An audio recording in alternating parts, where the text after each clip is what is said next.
자, 시작했습니다. 2013년도에 실시했습니다. 2014년도 9월 고사인데요.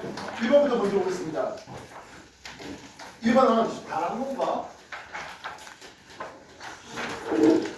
사방댐이라는 놈을 준비했네요.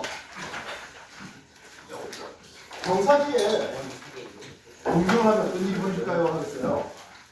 경사지에 비가 많이 오면 이거 싹 시드내려가 있죠. 쉽게 사태가 일어날 거란 말입니다. 그래서 경사지에 다락문이라 해서 이렇게 계단 신호를 만들어요.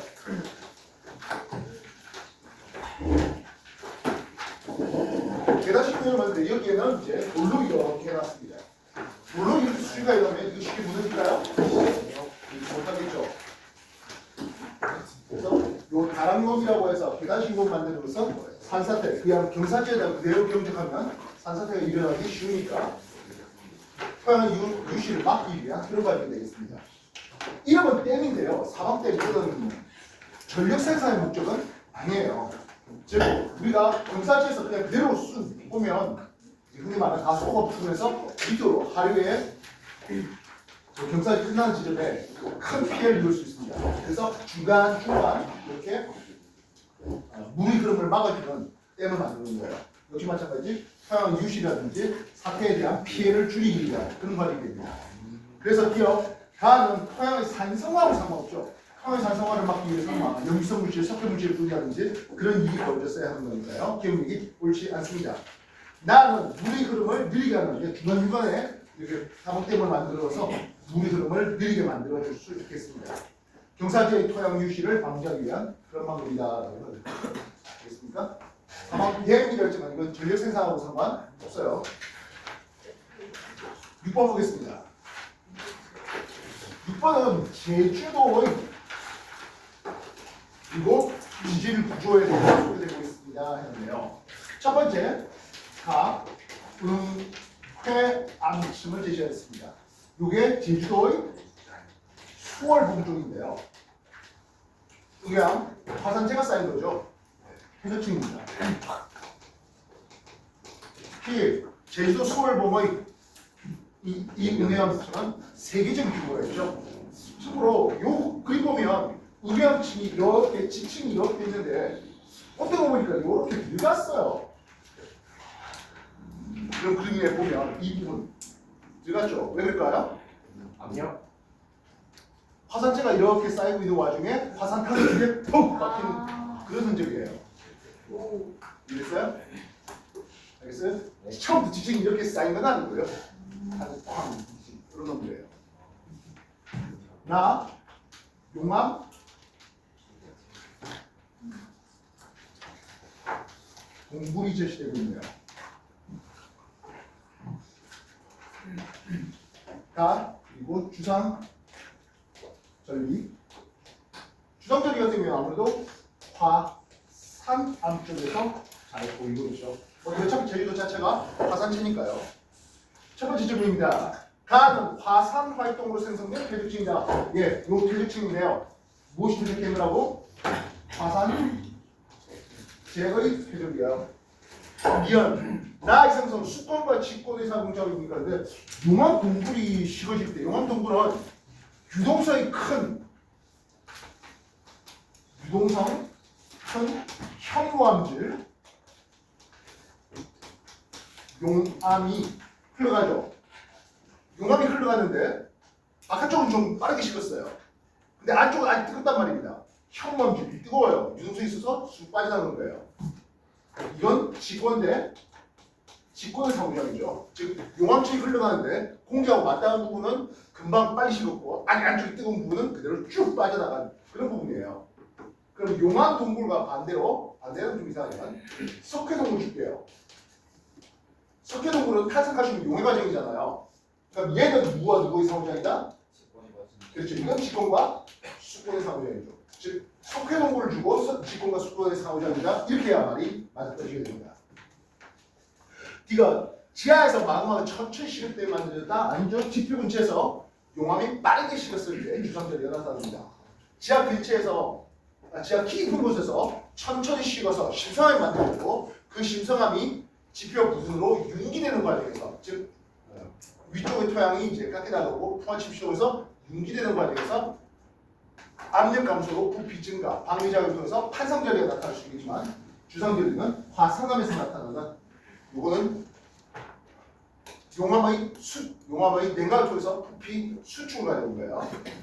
주상절리는 부피 수축의 과정이고 심성암에서 판상절리는 압력 감소를 통해서 부피의 증가가 일어났을 때 나타나는 현상이에요. 구분할 수 있어야 되겠습니다. 알겠나? 네. 11번이네요. 지하 자원의 종류를 해놨습니다. 이 지하 자원은 크게 에너지 자원과 광물 자원으로 구분할 수 있죠.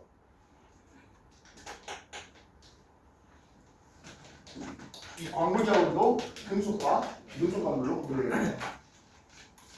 그래서 금속 광물 자원 하면서 A를 제시했고요. 비금속 광물 자원 B가 제시됐고요. 에너지 자원 C가 있습니다. 에너지 자원 어떤 것도 있을까요? 석탄, 석유, 천연가스. 요즘에 미국이 중국에서 석을 그렇게 많이 수입하네요. 셰일가스 이런 것들도 나오고 있습니다. 요 당시에는 셰일가스를 채굴하는데 이 시험지가 나왔을 당시에는 셰일가스를 채굴하는데 비용이 많이 들었으나 몇 년 전부터는 굉장히 싸게 채굴하는 방법들이 개발되었습니다. 천연가스, 셰일가스 이런 것들이 있겠네요. 질문입니다. 운모 해놨어요. 여러분들 운모라는 금속 들어본 적 있어요? 처음 들어봐요. 비금속이에요. 운모예요. 그 운모는 앞에 흑운모, 대운모 이렇게 두 가지로 구분해서 됩니다. 알겠어요? 얇은 판상 모양 떨어지는 비금속 광물이에요. 다음 B의 석회석은 화성광석에서 만드니까 했어요. 석회석이 만들어지는 과정은 탄산가스 그대로 침전되어서 만들어지는 그래서 회적광산과 회적광산 이쪽에서 만들어져야 되겠네요. 화성광산은 주로 금속 광물이 좀 많이 얻어집니다. 그래서 니은 얘기는 틀렸고요. 이것들 다들 탄소가 많죠. 그래서 직권의 탄소량을 증가시킬 수 있었다 해야 되겠네요. 알겠습니까? 네. 11번까지 해봤습니다. 정리해 주십시오. 4번 조금만 기다려요.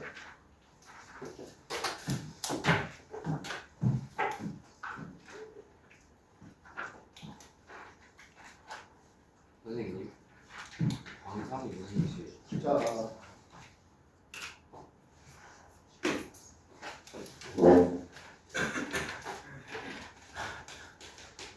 광물이 상대적으로 농집되어 있는 장소를 광상이라고 합니다. 여러분한테 탑캠퍼스 동영상도 올려드렸죠. 여기저기 그것도 한번 봐봐요. 유튜브에 틀어놓고 계속 높이고 스킵하면 되는데요. 다른 캠퍼스에서는 이제 광상이 뭐예요? 물어본 적이 있어가지고 소개를 했는데요. 광물이 상대적으로 농집되어 있는 장소를 우리는 광상이라는 뜻입니다. 그래서 화성광산과 회적광산 그리고 변성광산 이렇게 구분을 하고 있네요. 화성광산은 마그마가 냉각되는 과정이라든지 또는 마그마 주변으로 물이 들어오면서 그 물에서 여러 가지 물질들이 이제 용출되는 그런 과정에서 나타나는 거예요. 주로 금속 광물이 많이 농출됩니다. 그래서 금맥이라 하잖아요. 금맥이 쫙 있는 것들도 마찬가지 화성광산 쪽에서 얻어지게 됩니다. 반면 회적광산은 이런 금맥이 쭉 있었는데 그게 통화를 통해서 깎여서 모래하고 섞여 있네요. 사철 이런 것들 할 때 이런 것들이 세척광선입니다. 우리가 장석의 화학적 풍화 작용을 거치는데 장석의 화학적 풍화 가수분해 되면 만들어지게 뭐라 했습니까? 도자기 만드는 고령도 이런 것들도 풍화작용을 통해서 얻어진 그런 것들이에요. 반면 변성광석은 말 그대로 열과 압력을 받아서 만들어진 열과 압력을 받아서 물질이 변형되어서 만들어지는 그래서 대표적인 놈이 특이하게 이런 놈이 있습니다. 주목해 주십시오.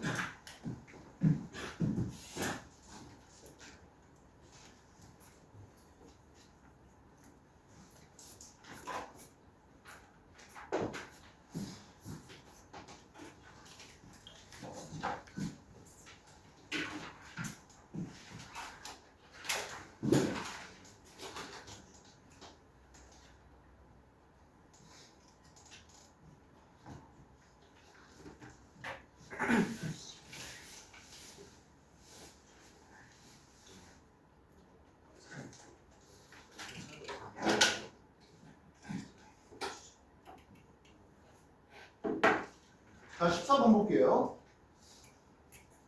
14번 우리가 기권과 수권의 상호작용을 통해서 만드는 게 F가 있네요.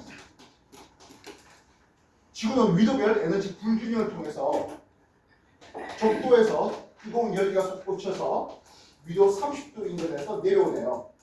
그렇게 해서 만든 유순환을 헤들리 순환이라고 부릅니다.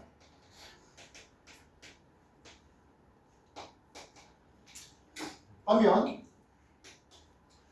극지방에서 내려온 찬 공기가 위도 60도 인근에서 올라와서 이런 순환을 극순환이라고 있습니다. 이 두 개는 열에 의한 순환이에요. 반면 헤드리 순환의 큰 하강기를 따라서 같이 내려오고 극순환의 위도 60도에서 상승한 공기가 따라 같이 움직이는 이런 순환, 간접 순환인데요. 이거를 패렐 순환이라는 게 있습니다. 지구가 이렇게 순환셀 모델이 세 개로 나눠지는 것은 지구 자전 때문에 나타나는 현상인데요. 그래서 0도에서 30도 사이에는 바람이 이렇게 붑니다. 지구 자전의 효과를 통해서 진행바에 오른쪽 휘게 만드네요. 이 바람의 이름을 우리는 무역풍이라는 게 있습니다. 무역풍이죠. 그러면 위도 30에서 60도 사이 여기는 이쪽으로 바람이 불어야 되는데 역시 진행바에 오른쪽 휘게 만드는 편서풍대입니다.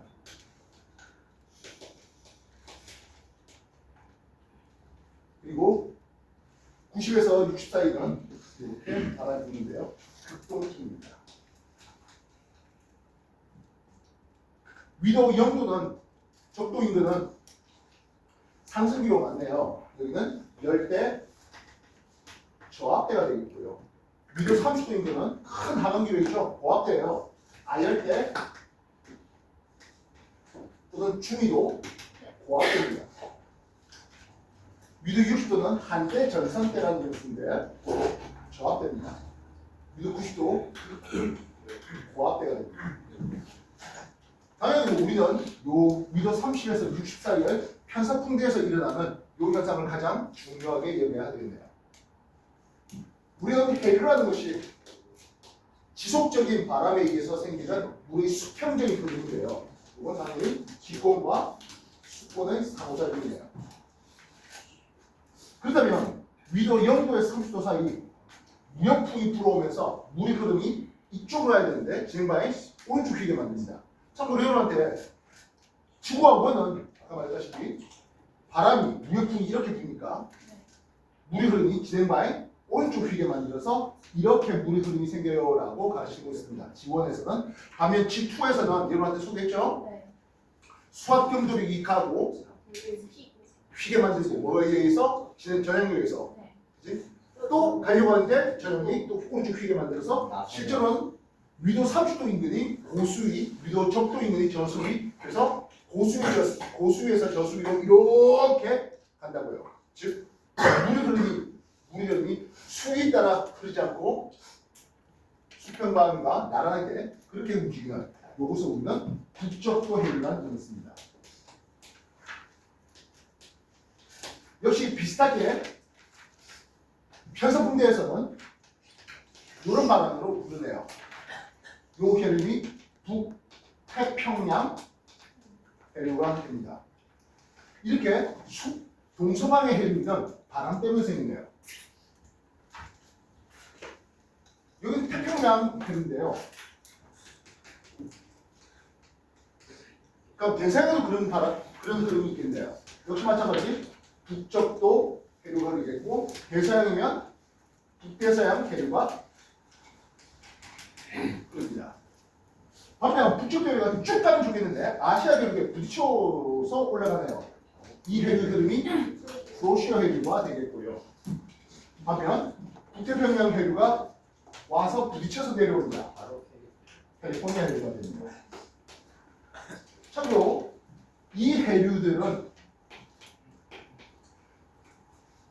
태평양의 서쪽 따라서 오르는 서안 경계류가 되고요. 이쪽은 태평양의 동쪽 따라서 내려오는 동안 경계류가 됩니다. 근데 보니까 조이도에서 고이도 올라가는 만류예요. 반면 고이도에서 조이도 내려오는 이거는 한류가 되겠죠. 그래서 수온이라든지 염분을 보면 난류 쪽이 더 크고요. 반면 DO 이건 용조산소량이에요.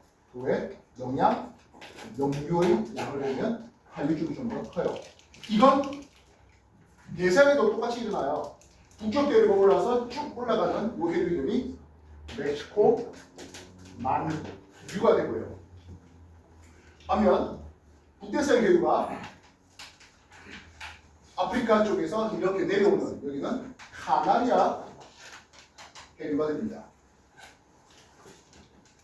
물론 이렇게 삐져 올라가는 그래서 아한대 순환도 있습니다만 우리는 요 순환 아열대 순환을 가장 중요하게 여기고 있죠. 참고로 그 밑에 열대 순환도 있어요. 남반구에서는 이런 거 없습니까? 근데 남반구도 있죠. 남반구는 이쪽으로 흘러가는 게 남적도 해류가 있고요. 오스트레일리아 해류가 흐르겠고요. 이쪽으로 흘러가는 남극 순환류가 있습니다. 이쪽으로 올라가는 훔폴 해류도 있죠.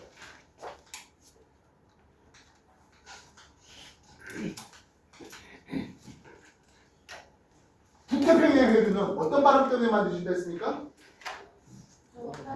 예, 편서풍이에요. 남극순환이 뭐 때문에 만들어진다고요? 편서풍이에요. 정리해 주십시오.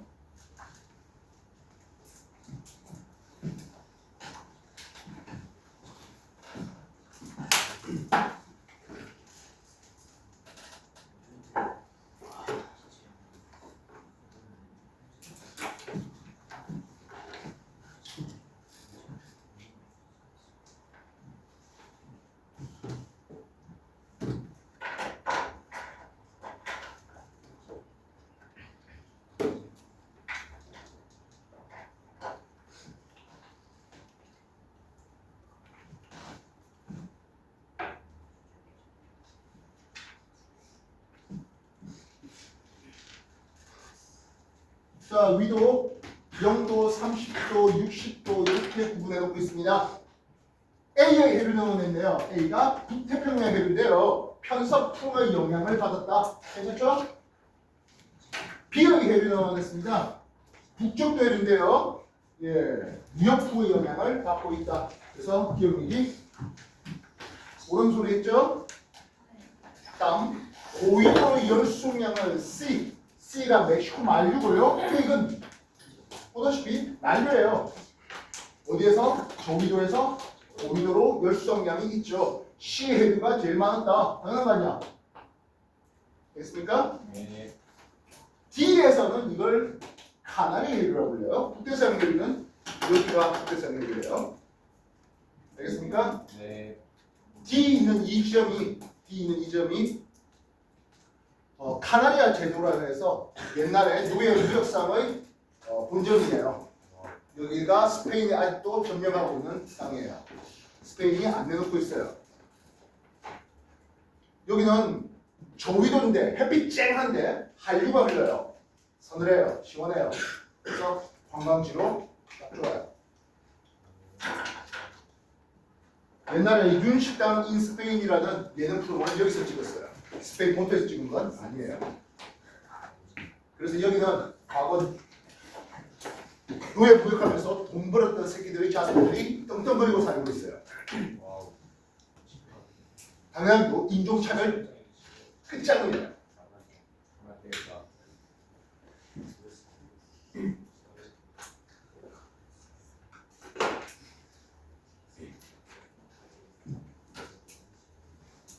자, 14번 해류 한번 정리해봤습니다. 정리해 주시고 다음 질문 뭐 있다고요? 12번 또 6번 2번 18번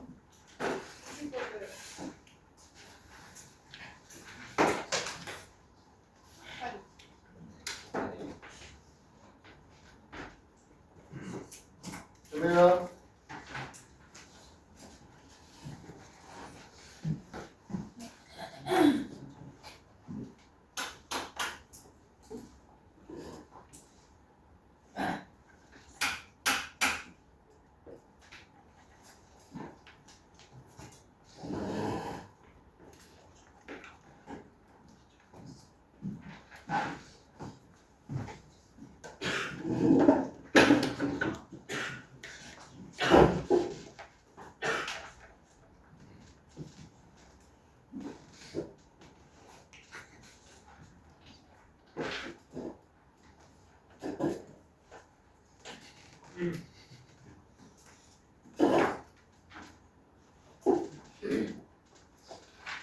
자, 12번 하는 경계 문제네요.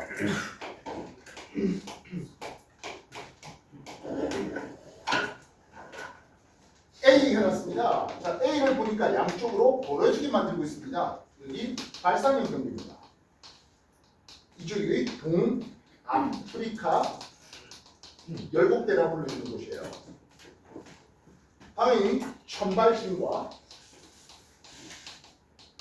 화산 터지죠.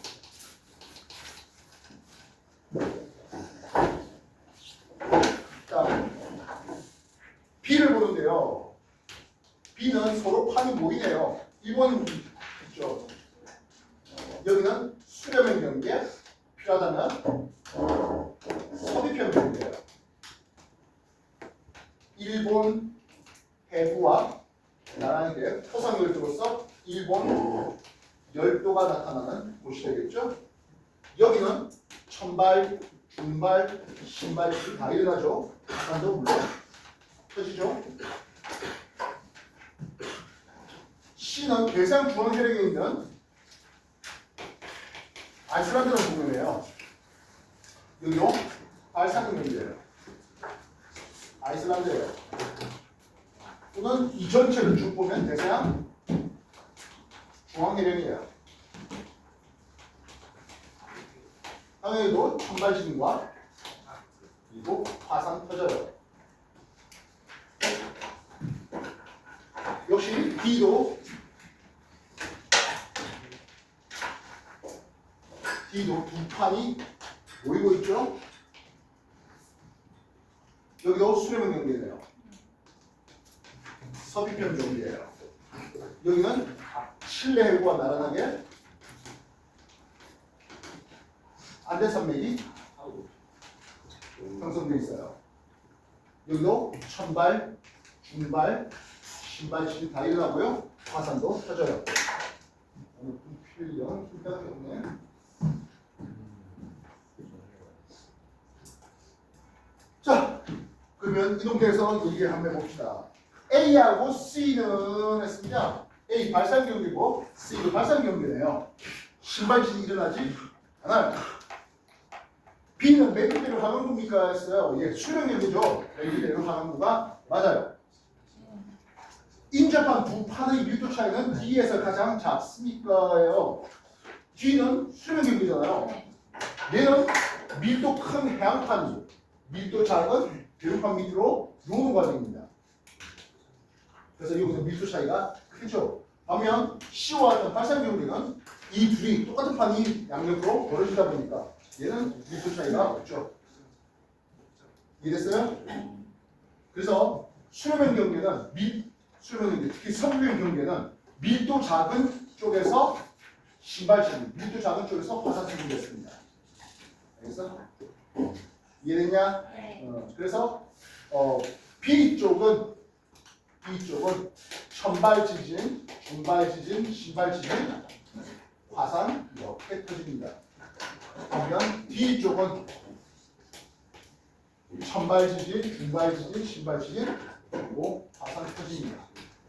밀도가 작은 쪽에서 신발지진, 밀도가 작은 쪽에서 화산, 밀도가 작은 쪽에서 신발지진, 밀도가 작은 쪽에서 화산 꼭 기억해 놓으시기 바랍니다. 그러니까 정리하십시오. 굉장히 여러 번 한 것 같은데 한번 하면 돼요.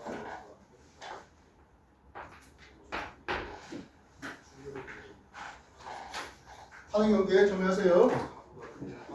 혹시 뭐 파리 경계 쪽에 문제도 필요하다는 사람 있으면 단톡이든 개인톡이든 남겨주시오. 파리 경계 관련된 문제 짧게 또 넣어줄게요.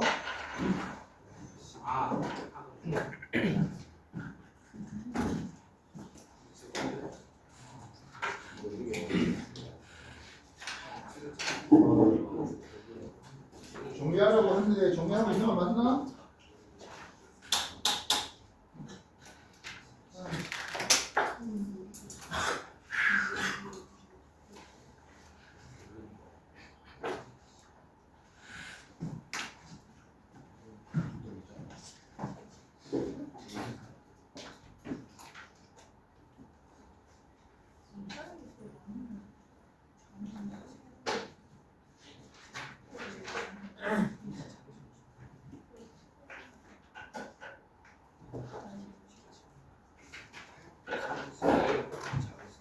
자, 2번 볼게요.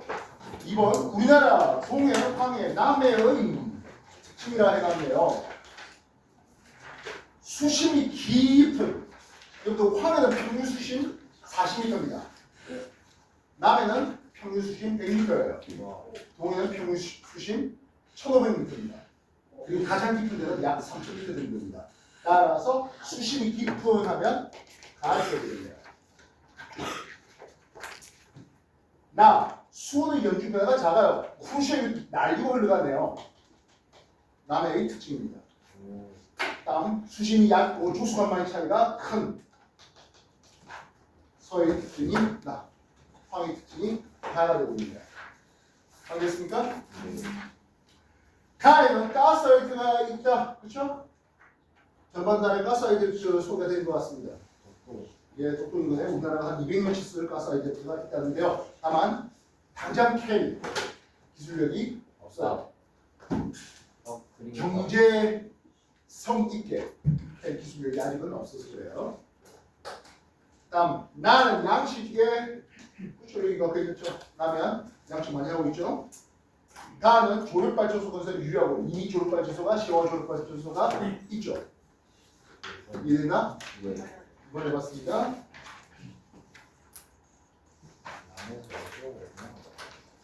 다음 18번 얘기할게요. 18번 과거 기후를 추정하는 데 사용되는 자료되어 있습니다.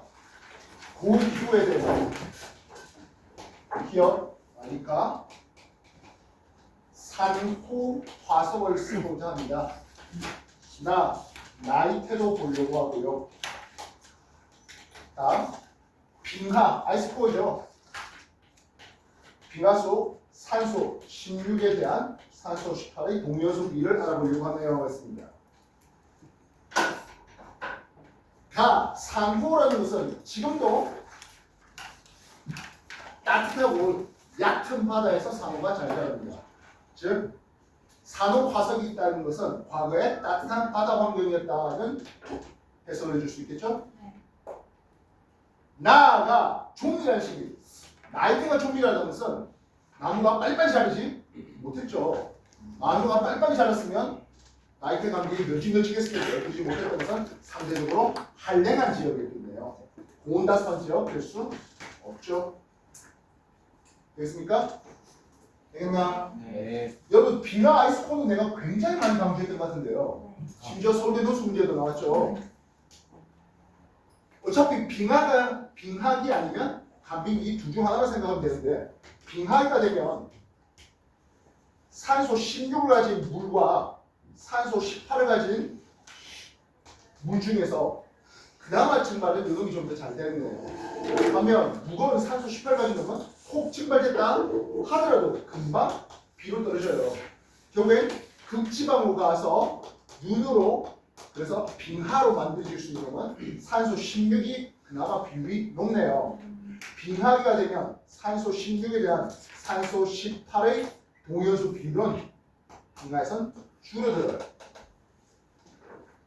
그래서 다음은 빙하기보다 간빙기 때문에 더 크다, 빙하기가 더 작잖아 했었던 다음은 오른말이 되겠죠.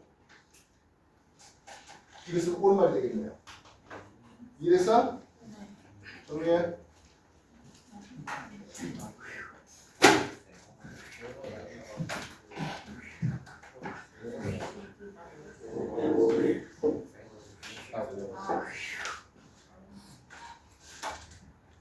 그냥 짧은 거 하나만 여쭤봐요. 그 적도에서 그 태양 입자량이 제일 많은데 열 수송량이 제일 최대가. 수송량이었잖아.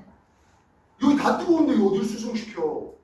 아, 니는 전도할 때 너가 가는 에너지는 어디에 비례한댔어? 단면적 S에 비례하고 델타 T에 비례하고 L에 반비례하고 이랬잖아. 여기도 뜨거워, 여기도 뜨거운데 아 그럼 덜. 뜨거운 건 천도 사이에서 열이 수송되지. 감사합니다. 뜨거운 게 아니라 주변하고 온도 차이가 해야죠. 20번, 야 이거 셀페이드 창의력에서 있었던 문제로서 여러분한테 소개했었는데요. 다시 한번 갑시다. 1월이고 12월이에요. 지는 시각을 소개했죠. 지는 시각. 누구? 태양과 수성과 금성과 화성의 지는 시각을 제시했다 했습니다.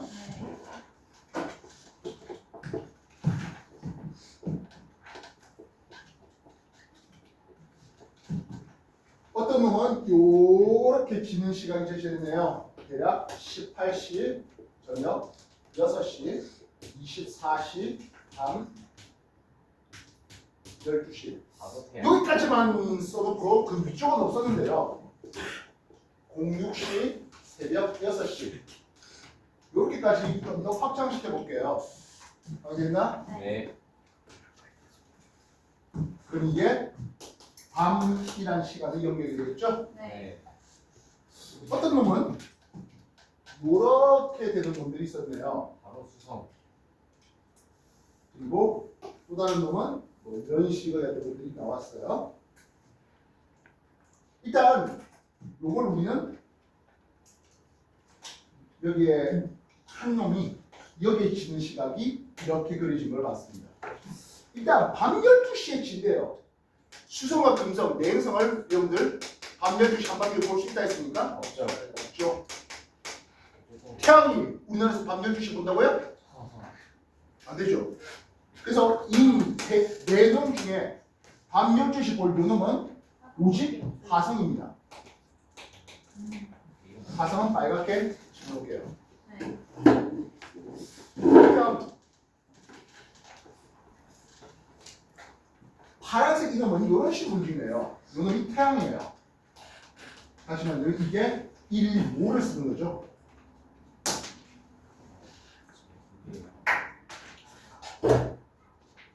여기가 1를 쓸게요. 수성인데요. 태양보다 먼저 진대요. 동방이야 서방이야? 잠시만. 당연히 서방. 예, 이쪽은 서방이에요. 태양보다 나중에 져요. 뭔가 이건 동방이에요. 서에서 동으로 갈 때. 여기도 마찬가지 서방이죠. 이쪽은 또다시 동방이 됩니다. 그러면 서방에서 동방으로 넘어간답니다. 내합입니까? 외합입니까? 당연히 왜야? 이거는 외합입니다. 동방에서 서방으로 넘어간답니다. 뭐라고 그래? 왜야? 여기는 내합입니다. 당연히 옆에. 그리고 또다시 여기는 외합이네요. 결국에 외합에서 외합까지 약 넉 달 정도의 하얀 주기를 보는 건 수성일 수밖에 없습니다. 반면 또 다른 놈은 이런 식의 것을 보는데요. 네. 태양보다 나중에 지는 이놈은 금성이어야 합니다. 파란색은 수성, 노란색을 금성 이렇게 할게요. 태양이 진 뒤에 가장 오랫동안 볼 수 있는 이 정도면 금성의 동방 최대각 정도에 해당할 수 있겠네요. 그러다가 이 정도 넘어가 버리면 서방으로 넘어가 버립니다. 동방에서 서방으로 넘어갔다 이쪽은 내합 쪽이 되겠고, 그래서 네. 반면 밤 12시 보는 화성이 되었습니다. 화성이 밤 12시에 진다고 했는데요. 화성이 밤 12시면 이 화성의 위치는 동구입니까? 서구입니까?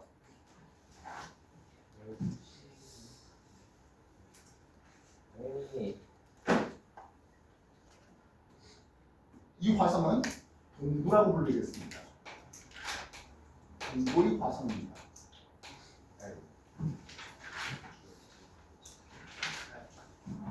동구의 화성인데요. 동구 앞에는 충입니까? 합입니까? 동국이 있고 반대로 가니까 얘는 당연히 그 충이었죠. 그렇죠. 그래서 충이라는 뜻은 해 뜰 때 집니다. 여기는 충, 동구, 유의 합 이런 식으로 충 다음에 동구, 합으로 갑니다. 이해됐습니까? 네. 다시 한번 정리하세요.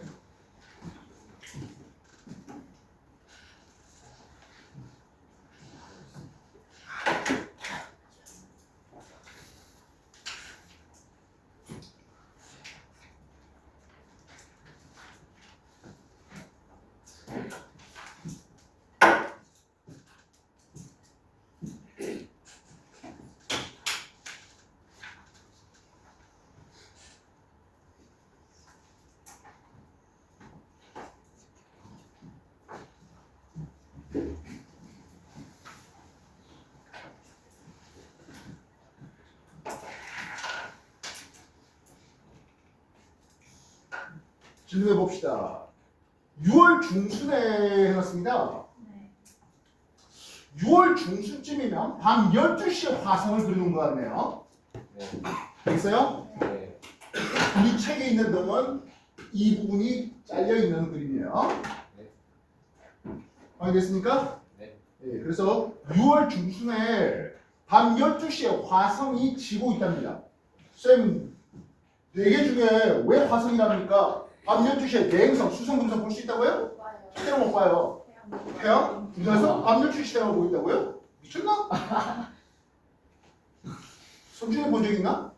봤던 것 같기도 하고. 요즘에는 바로 앞에 가면 되잖아. 자, 그래서 6월 중순에 화성이 밤 12시에 졌습니다. 졌는데 새벽에 보겠다고요? 안 되죠.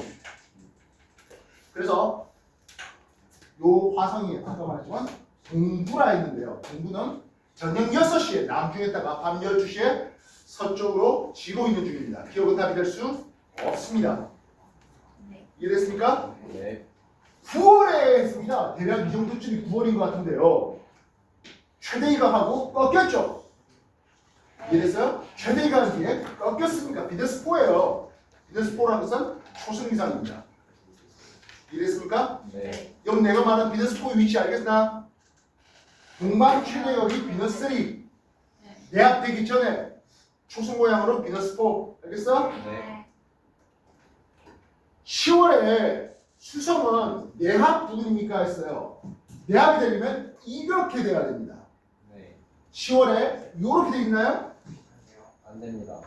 10월엔 반대로 이 부분이 길어져 있죠. 10월에는. 이해됐어? 네.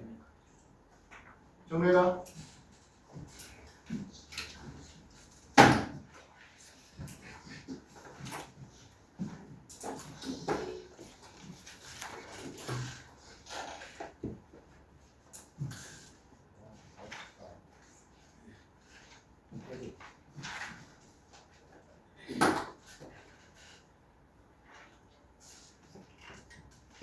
또 다른 질문 뭐 있어요? 없어?